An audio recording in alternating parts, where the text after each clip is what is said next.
Je recommande au gouvernement de prendre les mesures ci-après.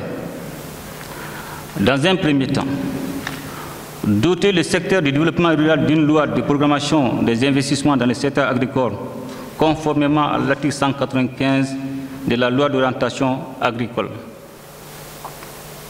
Cela permettra de réaliser davantage des investissements importants pour faire face aux aléas du changement climatique. Ces investissements permettront l'exploitation accrue des eaux souterraines et l'utilisation rationnelle des eaux de surface pour des irrigations de proximité devenant de plus en plus incontournables. Poursuivre le programme des pluies provoquées, notamment au début et à la fin de l'hivernage, pour permettre aux semis de pousser et aux cultures de boucler leur cycle végétatif, mais également de fournir du forage et de procéder au remplissage des points d'eau dans les zones de pâturage. Mettre en place un programme spécial de promotion de certaines productions céréalières et maraîchères de très grande consommation, notamment le riz, le maïs, le blé, la pomme de terre pour réduire notre dépendance de l'importation en ce qui concerne ces produits. En outre, accroître l'utilisation des intrants locaux tels que les engrais organiques, ceci contribuera à faire fléchir la facture d'achat des engrais minéraux, mais également de limiter la dégradation des terres et préserver l'écosystème pour une agriculture durable et saine. À cet effet, j'invite le ministère du Développement rural et l'ensemble de la profession agricole à mettre en place un plan de fertilisation des sols par l'emploi des fertilisants organiques.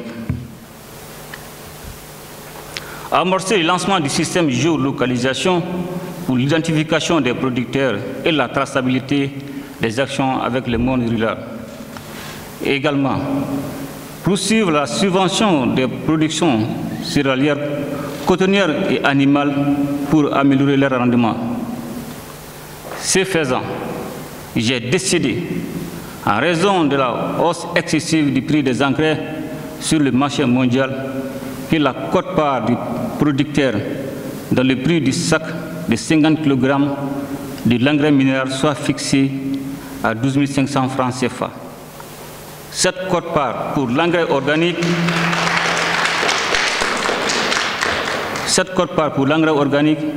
est fixée à 10 500 francs CFA le sac de 50 kg. Le prix d'achat du kilogramme de coton graine premier choix au producteur est fixé à 285 francs CFA. En plus de ces mesures ci-dessus, réserver 10% des graines de coton aux éleveurs agréés ayant signé un contrat avec le ministère du Développement rural pour l'alimentation du bétail et bœufs de labour à titre expérimental. Les quantités qui seront vendues par l'huilerie par la CMDT selon les conditions habituelles de vente. L'opération sera suivie par le ministère de l'Industrie et du Commerce. Ces deux départements en rapport avec la filière de production conviendront des modalités de mise à disposition de l'aliment bétail transformé aux éleveurs et aux producteurs. L'opération sera évaluée annuellement en rapport avec la CMDT. Mettre l'accent sur la surveillance des maladies animales par la préservation de la santé animale et humaine. Soutenir la production piscicole par l'installation de sans infrastructures, notamment les étangs piscicoles, les bacs hors sol et les cages flottantes. Mener un suivi rapproché des populations déplacées qui regagnent leur lieu d'origine pour les accompagner dans la reprise de leur activité agricole. Enfin, mettre en place un système national de conseil agricole pour un meilleur encadrement des producteurs. À cet effet, un recrutement de 300 encadreurs ruraux est requis. Au regard de tous les sacrifices consentis par l'État en faveur du secteur du développement rural, je verrai particulièrement à ce que toutes les ressources investies dans ce secteur parviennent effectivement aux bénéficiaires qui sont les productrices et les producteurs.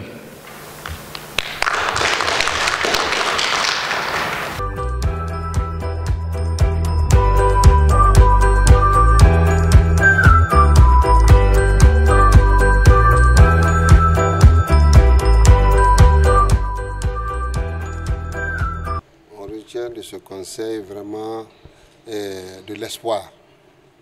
Et aussi une organisation du monde rural pour qu'il y ait plus d'emplois, une organisation du monde rural pour que les Maliens puissent se nourrir eux-mêmes au détriment de l'importation aujourd'hui, parce qu'on est actuellement un pays importateur net. On voudrait à partir de maintenant changer cette tendance, que les produits que nous allons consommer soient des produits localement. Bon, nous avons fait le bilan de la campagne 2021 et nous avons fait les projections sur l'année 2022, 2023 et 2024. Aussi, il y a eu des grosses annonces. Il y a une loi de programmation des investissements agricoles qui va être mise en œuvre. Il y a aussi la quote-part des paysans dans l'engrais subventionné qui a été fixée par le président de la République à 12 500 francs contre 11 000 francs l'année passée, compte tenu de la hausse vertigineuse du prix de l'engrais sur le marché international et à cause de la crise entre l'Ukraine et l'Union soviétique, la guerre entre l'Ukraine et l'Union soviétique, qui ont concouru à augmenter excessivement le prix de l'engrais. Il y a vraiment, aujourd'hui, on a fait des projections pour qu'à partir de cette année, que notre dépendance de l'extérieur puisse être réduite. Le fait majeur, c'est que nous avons été premiers en matière de production de coton. Nous avons dépassé tous les records grâce à l'accompagnement de l'État. Le gouvernement qui a fixé le prix du coton graine, premier choix, à 280 francs CFA le kilo, et qui a aussi subventionné l'engrais en fixant la quote-part du paysan dans le prix de l'engrais subventionné à 11 000 francs. Donc quand un paysan devrait acheter un sac, il ne paie que 11 000 francs. Et la différence entre ce montant et le prix du marché est payé par l'État à titre de subvention.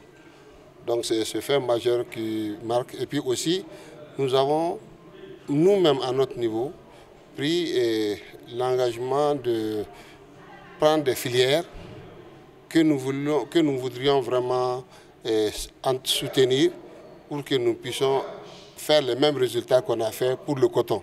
Il s'agit du maïs, parce que vous avez vu cette année, à cause de l'irrégularité des pluies et l'insuffisance des pluies, la production de maïs du Mali a été très faible et ça a eu un impact sur le prix du maïs sur le marché et aussi sur notre filière avicole.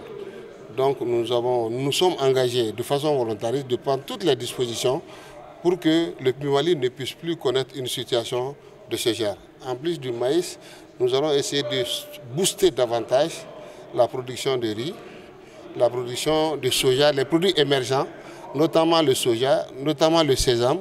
On voudrait les soutenir pour que le coton ne soit pas le seul produit de rente que nous exportons sur le marché international.